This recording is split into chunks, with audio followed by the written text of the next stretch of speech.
Good morning, everyone. Welcome to a Brilliant Businesses podcast. My name is Nick Bryant, and this morning I'm at the Charles Cox Property Group offices, and I'm with Hayley Woollard. Good morning, Hayley. Good morning. Happy Friday. Yes, isn't it? Hooray! Now, your role is administration assistant and also you're personal assistant to Matt Cox. Tell us what's involved in those roles and what you do. Yeah, of course. So it's a split role. So first off, the administration assistant side of it, I'm kind of a go-to between the departments, liaising with them to ensure that the business is running smoothly, we're doing things as efficiently as we can. So for example, I'm one of the first point of contacts when new clients and leaseholders call in to us, dealing with their inquiries, any issues. I work closely with the apprentice to make sure that issues are resolved swiftly. A lot of it is sending out some work instructions to contractors to make sure maintenance and repair issues are sorted, dealing with new business inquiries as well as they come in. So I'm one of the first points of contact when a potential new client contacts us. I send them back a general quote, pass it on to the MD, Matthew, and the head of property management, sending out correspondence. Gosh, a bit of everything, really. You sound like the glue that holds it all together. I guess not to blow my own trumpet too much, but kind of. What would they do without you? Yeah. And for the personal assistant side of it, so as we've grown, Matthew has needed somebody as his like right-hand person a lot more because he is an exceptionally busy man, as you can imagine. Of course, So booking in meetings for him, managing his diary, managing his emails, because he gets a lot of junk emails as well and stuff that he doesn't really need to have eyes on that I can have a look at for him. Really anything else he asks me to do. Well, I think that sort of stuff is important because he can probably waste a lot of time on that stuff. I'm sure we all get bombarded by emails, but I'm sure Matt gets, properly bombarded, and if he read them all, he would. So someone to sieve that through is good, and other stuff that you probably do to help him. Is some of the challenges that you face within your role and within this business, because this business, from what I know from Matthew, is growing so quickly and vastly. Is that a struggle to keep on top of it all?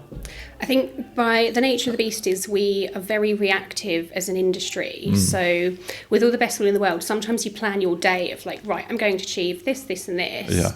And the day just doesn't turn out that way because you'll come in and say a lift's broken down or, water's coming through somebody's property and suddenly I'm picking up loads of calls of stressed out leaseholders saying, oh, help, the lift's broken. And you've kind of got to learn how to drop things, juggle lots of competing priorities and, think, okay, my day was looking like this. Now for the needs of the business, it has to look like this. So that can be quite challenging.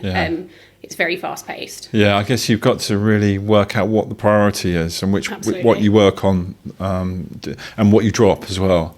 That's probably challenging, but good for you. You must enjoy that. It's the challenge of it all. I do, the variety is great. I think one of the things I most enjoy about my job as well is the variety because, it sounds a bit cliche to say, but no day is ever really the same. I get involved in a lot of different tasks. I enjoy Charles Cox's very collaborative working. And because we, aren't a gigantic company, I have much closer relationships with colleagues. I get to get involved in improving some of the processes and procedures. So one of them, just for example, was liaising with Laura, our operations and HR manager, the lettings manager and the head of property management, just to refine the key process. Because as you can imagine, for a lot of letting agents and managing agents, keys for properties are kind of a bane of anxiety. And as we've grown, we've got so many of them just working out where they're best to be kept, sign in and sign out, auditing them, all that good stuff. And I walked through the office earlier, there was a call coming back, someone had lost their key fob, I think. Oh, absolutely. You probably get that all the time. Sounds about right. What's your background then, Hayley? How long have you worked here? So I've actually worked here just over 6 months now, which has flown past. I feel like part of the furniture, to be honest. It feels a bit quite longer than that. Were you in this industry before? Or? Yes. Really, my background has always been admin. Straight out of school, I helped out back office for a few local charities where I lived back in Hertfordshire for loaning out supplies, etc. did an apprenticeship for business administration in a local social housing charity. Okay. And it was really there that my interest peaked, because I found it so interesting. I think also at my core I really enjoy helping people. Yeah.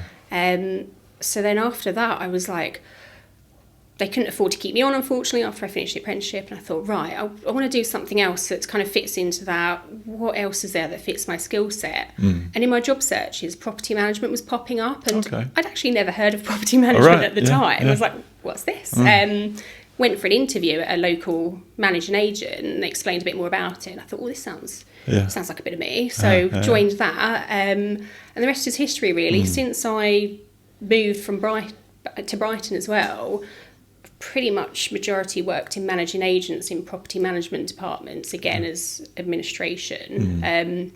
So when a colleague I worked with in a previous job said to me that Matthew at Charles Cox was looking for a PA and administration assistant, I thought, okay, great. Met with him, was really excited about where he said the company was going, because it's growing a lot, and a lot of career development opportunities for me.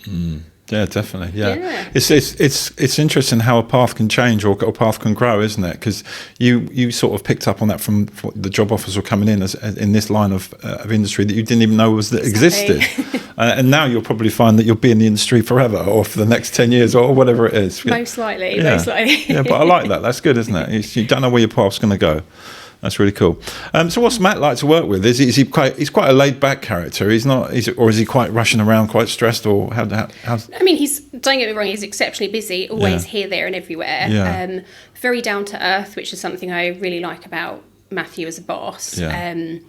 You always feel included working at Charles Cox. So, for example, since I've joined, we've been to a few team days, etc. Yeah.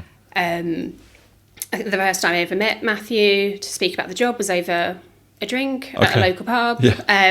Says it all, doesn't it? Yeah. Yeah, and that's nice. I organise things for him. He's always really appreciative of my help. Just really down to earth. He's feels like a regular human being, because a lot of larger companies, you kind of feel like the managing director is like this shadow person in the background that you never meet, and they, don't bother with like the lower. Yeah, they sit on an ivory tower kind of thing. Exactly, and it's completely the opposite there. Like everyone feels like a team and included. Yeah, that's really cool. I see Matthew at lots of different networking events. He's always he seems to be at every one that I'm at. It's so he gets around so much. So, will you get involved in that as well for stepping in if you can't make it? Will you do that? Or?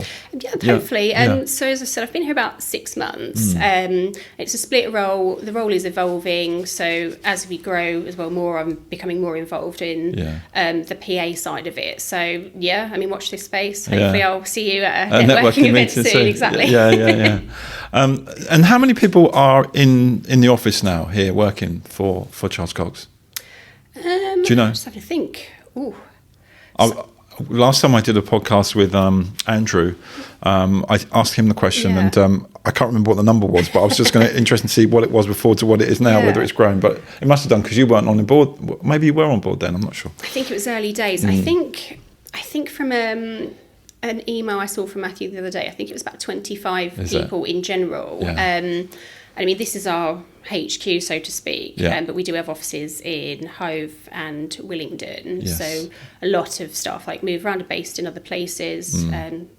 Because the one in Willingdon is quite new, isn't it? You can see it when you drive through Willingdon, next to the Children with Cancer Fund building, isn't it? It is, it's really, really nice over there. Yeah, I was driving past, it was dark and it was all lit up and had all the Christmas lights. It looked really nice, really good. I think that's great, Hayley. Thank you for coming on the podcast and talking to us. And we're learning so much about Charles Cox and what a great company they are and what a great company it is to work for, obviously. And we're going to talk to Vicky next, and see what she's been up to. Perfect. So anyone interested in Charles Cox Property Group, please get in touch. You can do that via the website. I'll put the details underneath this podcast, and we'll see you for another one soon. Thanks very much, Hayley. Thanks so much for having me.